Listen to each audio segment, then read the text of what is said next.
Hi, good afternoon, ladies and gentlemen, and welcome to another episode of the David Holman podcast. And this afternoon, I have a special guest in the studio with me. Would you like to introduce yourself? Hi, I'm Matt Kroll. What's up, Matt Kroll? All right, so today's topic is going to be about confidence. And the first question is, what's something about you or your life that you have some healthy confidence about? Yeah, would you like to get started, Matt? Sure. Just for me, I feel very confident about my ability to communicate, both written and verbally. It's always been a strong point in my life. I've definitely lacked confidence in a lot of other areas, but that's always been something I've been able to excel in. Yeah, man. Thank you for that. Thanks for that. For me, I would say something about my life. You know what? Let me rephrase that question. Okay. So, what's something about you that you have some healthy confidence about? Would it be the same thing? It's not. It really. I didn't need to trick you up or anything. Okay. You're good. I mean, pretty much the same. I think also, I guess, about me as a person. Yeah. I think deep down, I have a decent moral compass. I feel like I've always known right from wrong pretty well. Like I've been able to recognize when my behaviors are going to hurt other people and when they won't. You know, Yeah. I haven't always made the right decisions, but I've known when I've been doing wrong. Yeah. What about you? Yeah. So something about me that I have some healthy confidence about is, I would say, like my athletic ability. All my life, I've always been somewhat athletically inclined or involved.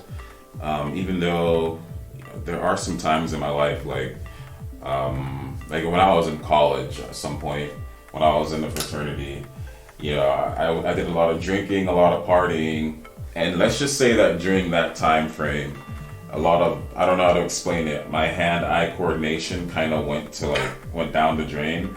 And then there was one particular time when, for some reason in my life, I'm always like tested athletically in front of a bunch of people, and then I always fuck up like in front of a bunch of people, and then I get scarred. And so we were playing like some football in the front of the fraternity yard, and this is like, at this point in my life, I'm not even working out. I'm not doing any sports or anything. And one of my fraternity brothers throws me the ball and I miss it. And then from that point on, I become known as kind of like, oh, this guy with absolutely no athletic ability, which is completely false. So sometimes memories like that will kind of jar me. But anyway, all my life, I've always been able to like get into the gym and start a workout program. And next thing you know, I'm killing it within a week. I've always had good endurance. Now that the weather is pretty good, I've been running like every day. It's just one of those things where it's like, you got it, and all my life that's just always been a strong part of mine. So the second question is, what's something about your life that you have some healthy confidence about? About my life? Yeah. That I do have confidence about? Yeah. Yeah.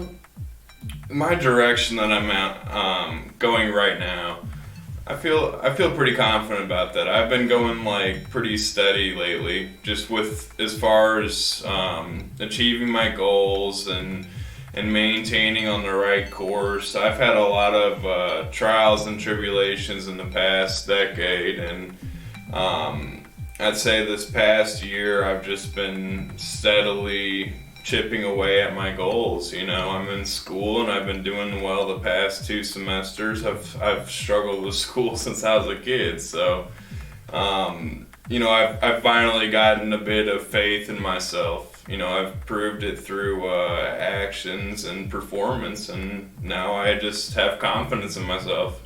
Yeah, that's awesome. Yeah, I would say something about my life that I have some healthy confidence about is, well, I'm fortunate to be born into a family that cares for me. family that is somewhat professionally minded. So there's, I would say, about a good 90% of our family are educated. And so when I look at that and I look at my life and I look at my future, I'm pretty confident that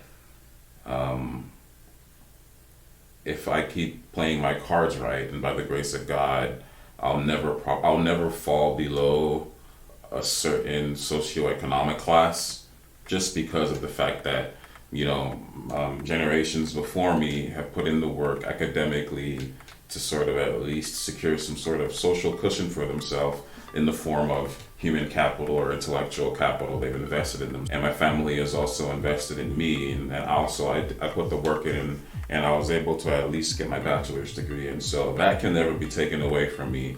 So that's something, that's an aspect of my life that that I have a healthy confidence about, as far as just not being able to fall below a particular socioeconomic class anymore, and I'm really grateful for that, because I spent so much of my life kind of struggling, and most of the struggles were kind of like my fault, drinking and drugging and all that stuff, and but now I realize that if I can kind of like keep my nose clean, no pun intended, I'll be able to basically just not fall below a particular socioeconomic class. And I don't know where that fear comes from, but I should be good. So the next question is, what's something you're not confident about? It's funny you brought up athletic ability. Yeah. I was an athlete, and I wasn't bad. Yeah. I just, whenever I was put on the spot, man, I dropped the ball. You know what I mean? I mean, not every time, but solid 85%, And I just, to the point, I always wanted to just play like down, I wanted to play against guys that I knew I could beat, Yeah. And so that was always something that, like, I always had confidence that in practice I was gonna look great, but like outside of practice, I don't know, man. I just always, sometimes I performed well, but it was always a fear, I feel ya. Yeah. That's pretty good. Let's see, for me, something I'm not confident about. That's deep, bro. I don't know how deep I can get on this show, because we got listeners all over the globe listening now. You see, that's the thing about doing these conversations recorded. Let's see. Something I'm not confident about. I'm not confident about my sexual prowess. So yeah, I'm not confident about my sexual ability. All right, moving on. The next question is, it says, people pleasers, fishers, and one-uppers all manifest their insecurities in different ways. Which type do you identify with the most? I didn't do my research. I have no idea what a fisher is, but I have an idea what a people pleaser or a one-upper is. What about, do you know what a one-upper is, or a people pleaser? What's a fisher? Do you know what a fisher is? I can look it up. Okay, let's see if we can look it up. A fisher. I'll look it up too. Should have done my research. Fisher. I've never heard of this one. I haven't. Maybe like fishing for compliments? Maybe. A person, oh. No, that one's pretty literal. A person who catches fish for a living. Alright. Maybe you look on Urban Dictionary. Yeah, that's... Sorry guys, I hope Urban Dictionary does not ruin my credibility with you listeners. The fact that I'm looking up something on Urban Dictionary.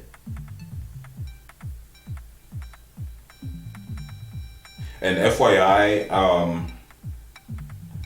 these questions, these discussion points, I pulled them from Life.Church. Shout out to Pastor Craig Rochelle of Life.Church in Tulsa, Oklahoma. Okay.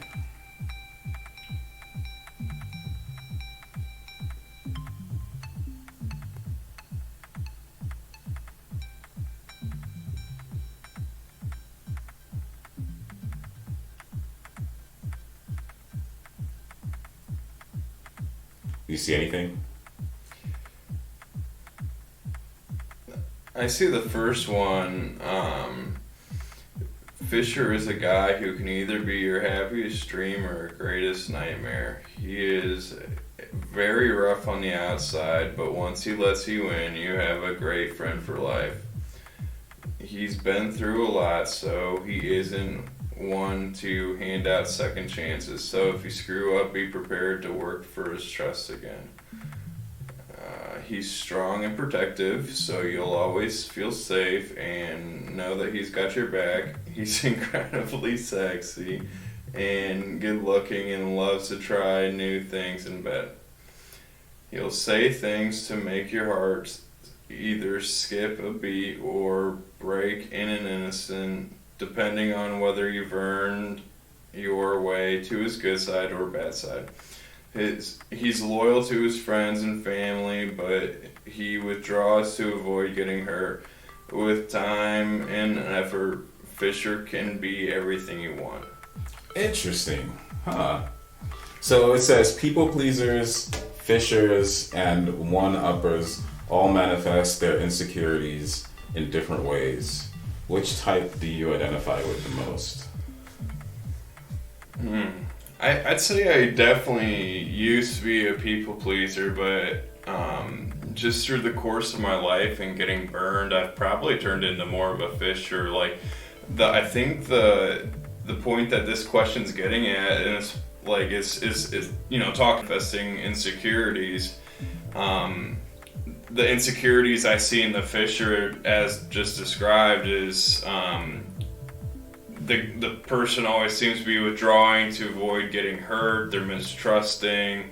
They're probably in some way, shape, or form aggressive, easily, or hostile. And I'd say that's probably the one I've turned into the most. Is it's just I'm very quick to mistrust, and I definitely kind of avoid taking chances a lot of times with people to avoid getting hurt. I just play things safe, Before, I see someone walking on the side of the road and I'd consider letting them in my car, and now I'm just like, and that's an extreme example. Most people, but like, you know what I mean, though. Like, yeah. Just I don't really. If I have the opportunity to take a chance to help someone outside of like a non-profit organization, I don't know if I'll do it.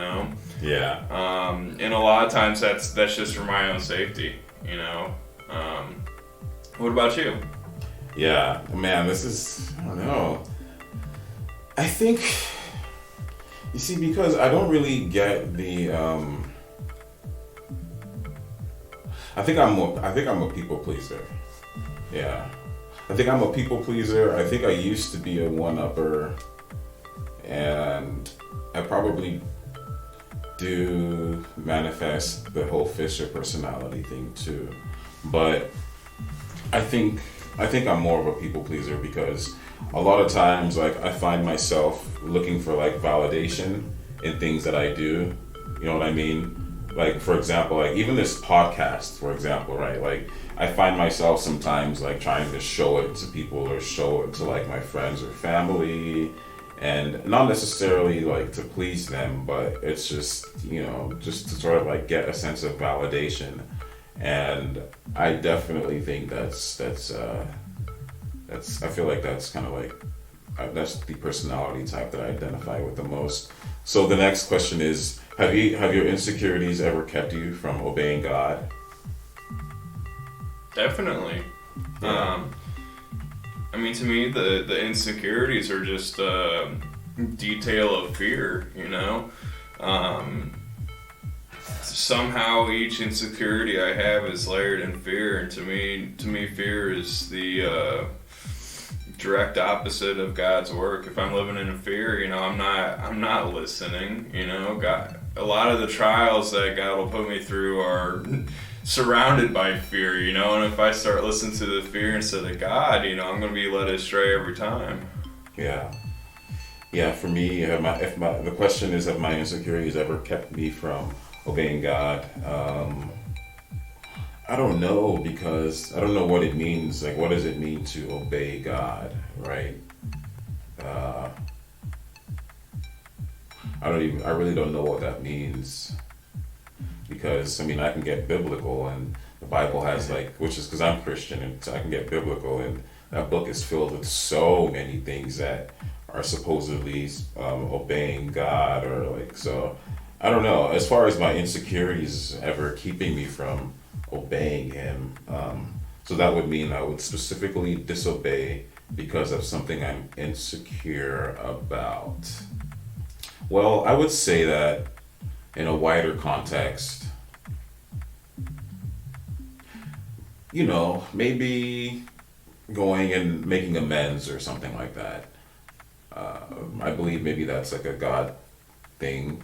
Maybe I might be a little insecure to make amends because I don't want to seem, maybe because I'm embarrassed. So I would say, yeah, they have. So, have your insecurities ever kept you from following your dreams?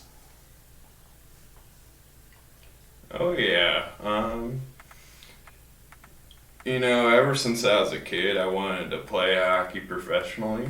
You know, and I started realizing how hard that was, and just what it took to get there. And I still wanted to play college hockey.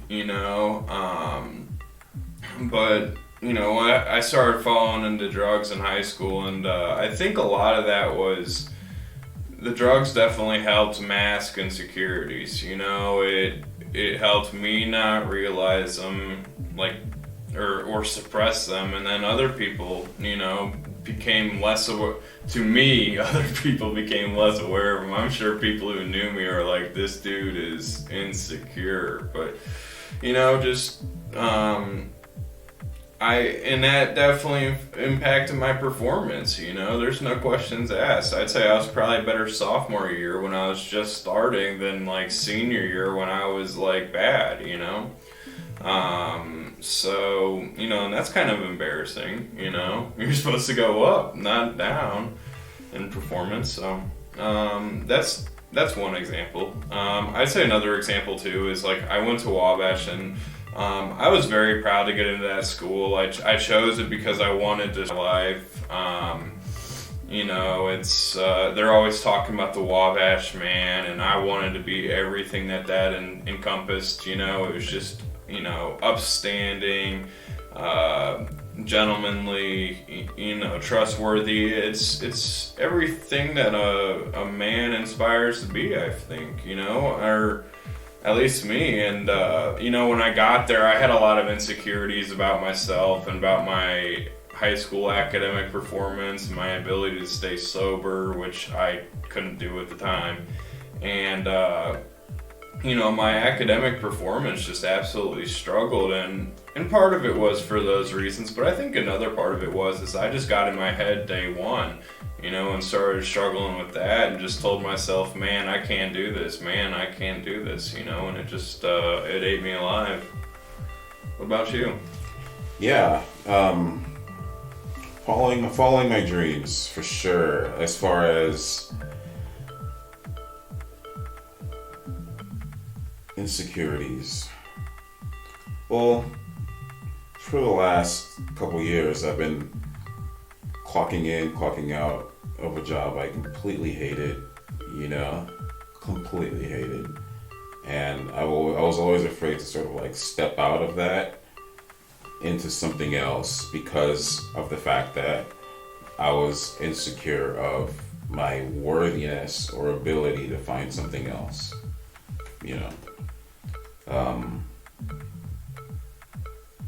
So yeah, as far as following my dreams, I would say this particular venture, starting my business and whatever it takes, whatever is involved in that process, because this whole podcast venture that we're on right now, it's a lot more than just recorded conversations.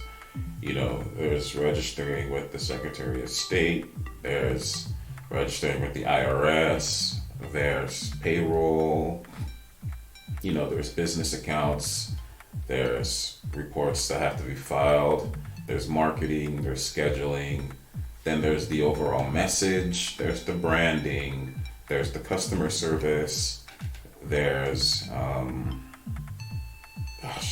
fundraising.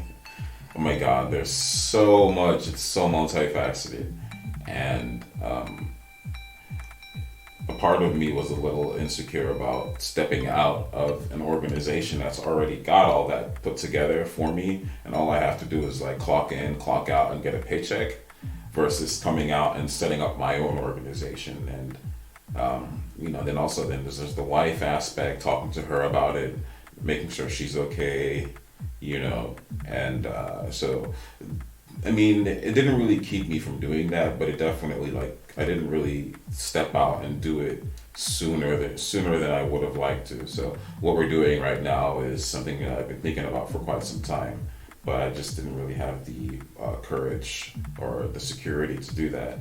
But COVID-19 kind of changed all that.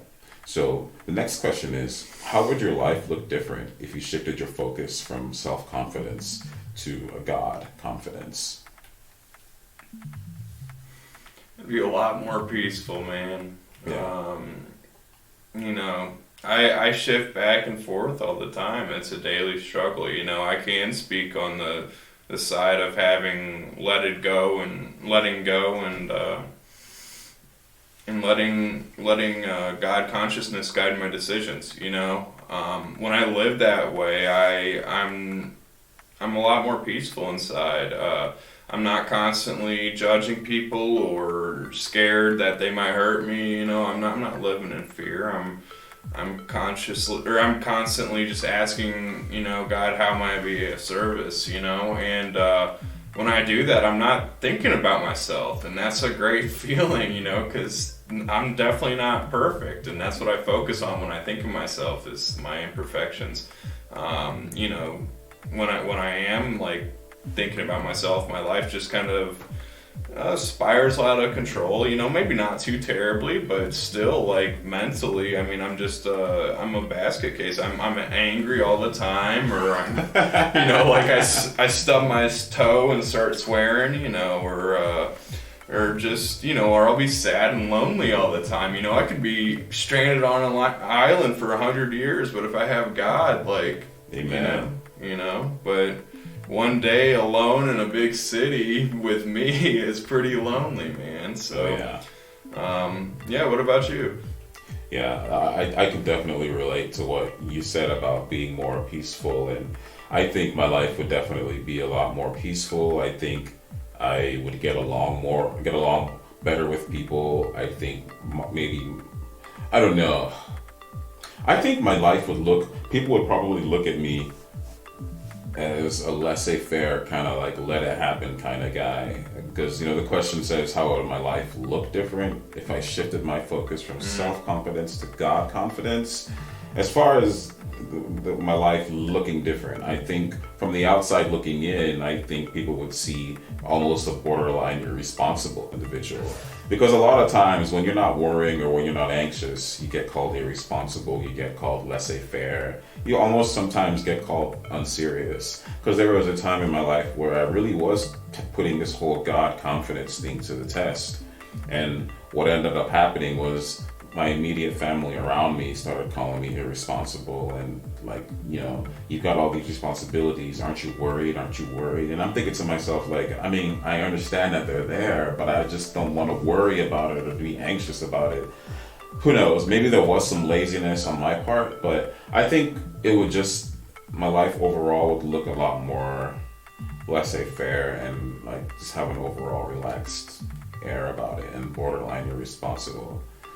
So the next question is, or not really question, but the next cluster of what we're going to shift our focus to, and the final paragraph, or rather the final segment, is it says, 3 truths help build our God confidence. 1, believing God is always for us. 2, God always helps us. 3, God is still working in us.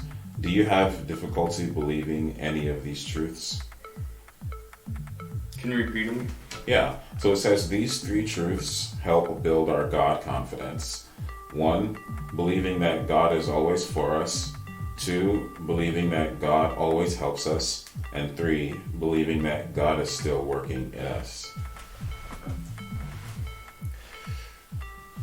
I'd say 95% of the time, no. I know those to be true. It's just a lot of time I don't want to put in the legwork, or I'm distracted by, the dubious luxuries of fear, materialism. I love money. I love expensive things. There's just a lot of things that could lead me astray.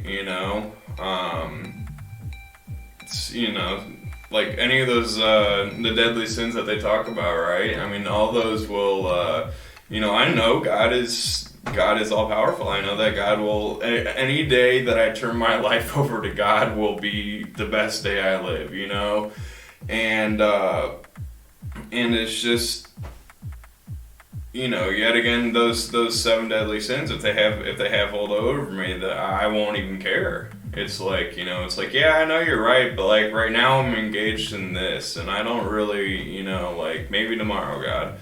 And, it makes me cringe saying that, but that's the truth. What about you? Yeah, I think God is still working in me is the hardest one to believe, is the most difficult one for me to believe.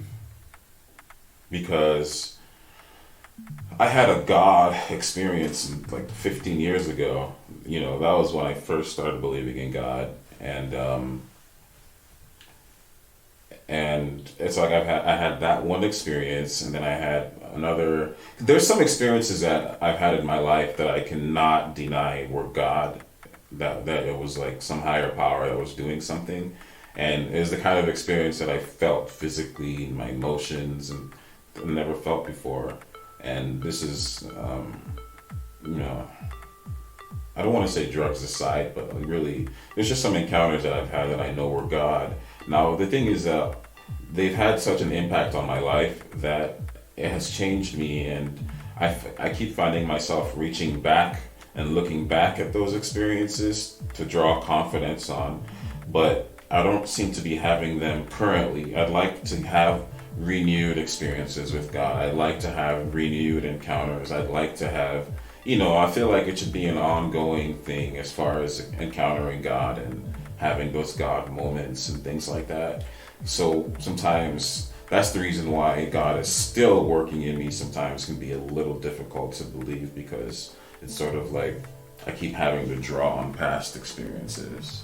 Yeah, I agree with that, definitely. I mean, there's a lot of times I feel like I just don't allow God in, and that's something I definitely struggle with, so I guess I can relate to that because it's like, if I feel like I haven't been one-on-one with God for even a day, it's a lot more likely that I'll, not ask for help, not be seeing him work in my life because, if I'm not asking for his power, I'm not working through him, it's a lot more easy to make the correlation that like, oh, well, God's out there and I just have to reach out for help, but I don't want to do that right now versus like God is still inside me, Yeah, I like that. So this brings us to our last question. It says, what are some ways that you can become more confident in God and the work so what are some ways that you can become more confident in God this week?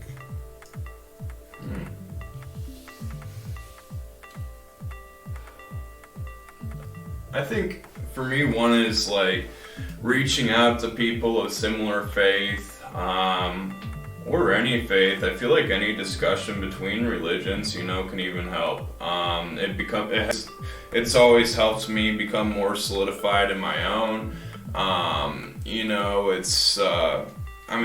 So discussing has always been one thing. I know whenever I discuss it, I always feel God consciousness in the room and energy, just something that reminds me that why I'm doing the things I do is worth it, Another one I'd say is, for me at least, just go help someone, that's the quickest way for me to see the benefits of God and the glory, it's not like we're just using them, but like it's, when I do that, I feel something different, and my life gets better, you know, and I find that helping someone is the quickest way, you know, doing unto others what I would have them do unto me. Yeah. Yeah, I think for me, this is gonna sound bizarre. I think my mind just went. I just had a huge creative idea. Like, what if I just drew like a historical timeline through all the disasters and all of human history to where we are today, and just kind of see just the common thread of like redemption. Like we'll go through all sorts of stuff as a race, you know, as a human race, and then, you know, there'll be wars, there'll be pandemics, there'll be all sorts of stuff. But if you just notice that there's just always seems to be some common thread of like redemption. Like, you know, it's almost like a Hollywood movie. You know, here we are today as humanity, and we've been through so much. So I think it'll be just an interesting homework project to just sort of like go maybe on, you know, go on the internet or talk to, just basically go as far back in human history as I can, you know, and document that, and then just kind of like see the common thread of us just overcoming all sorts of odds to where we are today. And I think if I have a look at that, I should be able to get some glimpse of something about God that will give me a little bit more confidence. You know what I mean? Absolutely. And I feel like there's probably gonna be tons of up and downs even in 100 years, you know? Yeah. Maybe I'll just start with 100 years then, instead of going back to a million years. I'd love to see that full timeline though. That would be amazing. That would be amazing. Yeah. Where would we go to? Where could I go to? Anyways, the next question is, what are some ways that you can become more confident in the work God is doing in your life this week?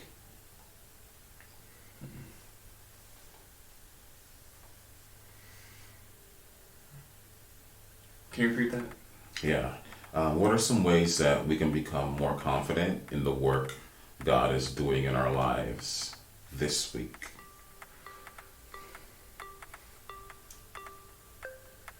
I've always found that, you know, like I said, helping someone, but then praying and meditating on it, you know, reflecting on it, you know. For me, when I do those kinds of things, I pick up on things I didn't notice before.